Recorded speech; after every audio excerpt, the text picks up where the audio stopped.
Le tiers-monde, pendant la guerre froide, était un véritable terrain de chasse. Littéralement. Pourquoi? Parce qu'en Europe, toutes les frontières étaient figées. Les franchir signifiait déclencher la guerre atomique, que personne ne voulait. Alors que le tiers-monde n'avait pas de maître. On pouvait y agir en toute liberté et étendre son influence.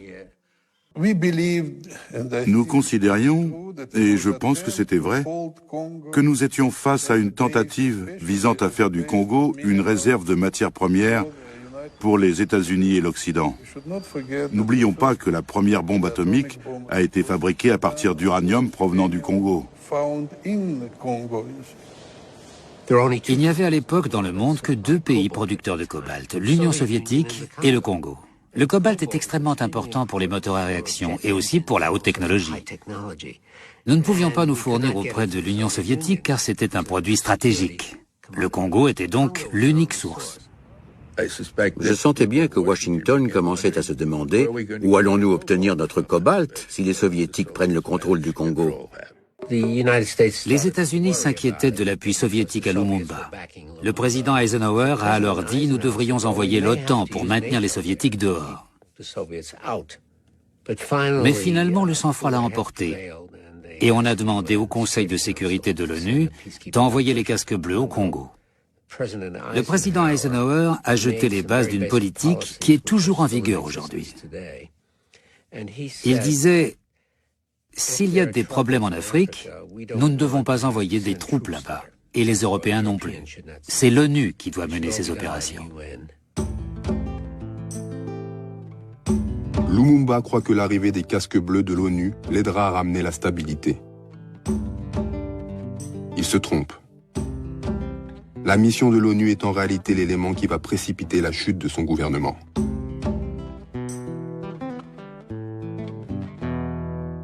On n'a pas vu un danger dans les Nations Unies, d'autant plus qu'on nous a toujours dit dans les manuels d'histoire politique, l'ONU, ça prône la paix. On ne sait pas que l'ONU aussi dépend en partie des Occidentaux, et même pas tous les Occidentaux, puisque l'ONU a été créée à New York par les Américains. Les Américains tenaient l'ONU en main, et tout se faisait sur ordre des Américains, donc l'ONU c'était une fiction.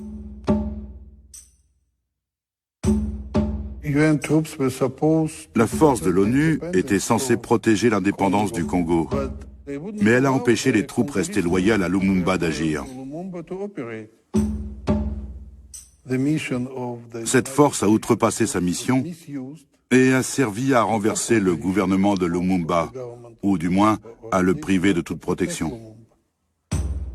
Les troupes des Nations Unies ici vont encercler la résidence du Premier ministre. Sans aucun mandat, sans aucune autorisation, il y a une crise interne, les Nations Unies s'interposent et vont mettre le Premier ministre en résidence surveillée. Bajo la bandera de las Naciones Unidas en el Congo fue asesinado Lumumba. Y esas eran las Naciones Unidas que pretendían los norteamericanos que vinieran a inspeccionar nuestro territorio. Esas mismas Naciones Unidas. Pero no porque él confiara que el Congo Il était sûr que le Congo pouvait devenir la base d'où partiraient les colonnes qui allaient rendre son indépendance à l'Afrique, au-delà des frontières. Selon sa conception de la lutte révolutionnaire, ce que Debré a appelé le fokisme, un centre à partir duquel rayonnent des colonnes, le Tché voyait le Congo comme l'épicentre de la libération de l'Afrique, en raison de ses 9 frontières.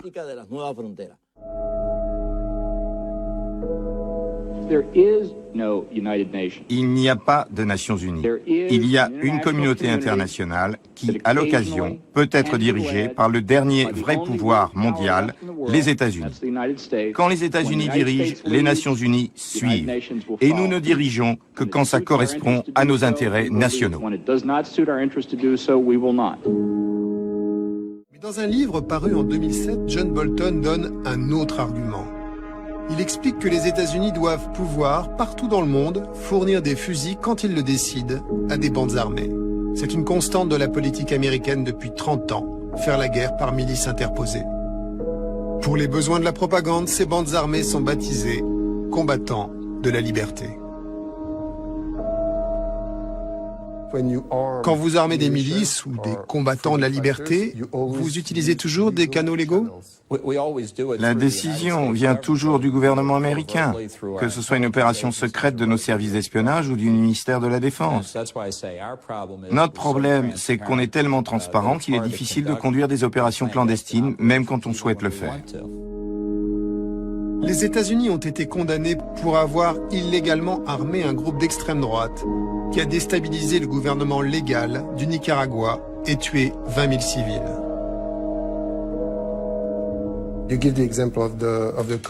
Vous donnez l'exemple des Contras au Nicaragua, et alors que la communauté internationale les considérait non pas comme des combattants de la liberté, mais comme des terroristes.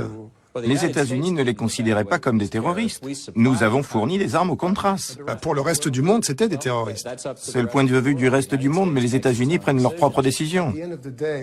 Mais à la fin, qui décide qui est un combattant de la liberté ou qui est un terroriste? C'est vous, les États-Unis? Notre principe, c'est que le droit d'avoir des armes est protégé aux États-Unis. Et nous pensons que ce principe doit pouvoir être appliqué ailleurs.